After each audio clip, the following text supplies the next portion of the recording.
코로나19 재난지원금 지급 기준을 어떻게 정해야 하느냐, 이를 두고 논란이 계속되고 있습니다. 당초 약속한 대로 5월 중으로 지급하려면 서둘러야 하지만 빠르게 대상자를 선별하려면 그만큼 형평성을 고려하기는 더 어려워지기 때문인데요. 자세한 내용은 취재기자와 함께 짚어보겠습니다. 정광은 기자 나와 있습니다.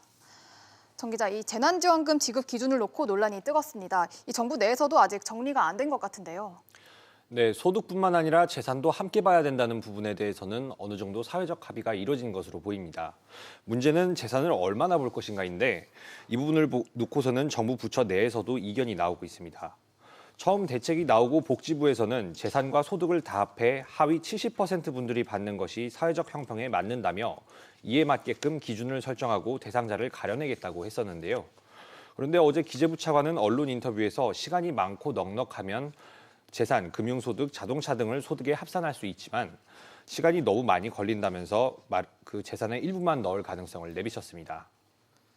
네, 그러면 정부 내에서 조율이 좀 필요한 부분인 것으로 보이는데 좀 진전이 있었습니까?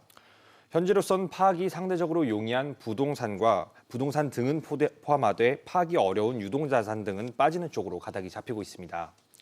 현금, 금융자산, 골프 회원권, 고가 그림 등은 빠질 가능성이 높다는 얘기인데요. 예. 금융資産이나 자동차 등을 다 포함하면 한 달 이상 시간이 소요되기 때문입니다. 네, 문제는 시간과 비용인 것 같은데 이 행정 비용이 얼마나 드는 겁니까? 이런 종류의 선별복지를 할 때마다 불거지는 것이 배보다 배꼽이 더 크다는 논란입니다. 네. 소득 하위 90%를 대상으로 했던 아동수당의 경우 첫 해 행정비용이 1,600억 원이나 소요됐었는데요. 아동수당은 금융재산, 부동산, 자동차 등 대다수 재산을 소득으로 환산하느라 분류 과정의 추가 인건비와 조사 비용이 많이 들었습니다. 향후에도 매년 분류에 1,000억 원이 소요될 걸로 예상되면서 결국 현재는 소득 재산에 관계없이 보편적으로 지급하는 걸로 바뀌었는데요. 이와 마찬가지로 긴급재난지원금 역시 소득 기준의 고려 요소가 많아질수록 행정비용이 커질 전망입니다. 때문에 여기다가 심지어 일회성이라는 점을 감안하면 이러한 막대한 행정비용을 감수할 가치가 있느냐는 지적도 나오고 있습니다. 네, 그런데 문제는 정부가 재난지원금을 5월에 지급하겠다라고 했단 말이죠. 그래서 지금 벌써 4월이 됐으니까 한 달 정도, 한 달 조금 넘게 남은 셈인데 그 안에 지급이 가능하기는 한 겁니까?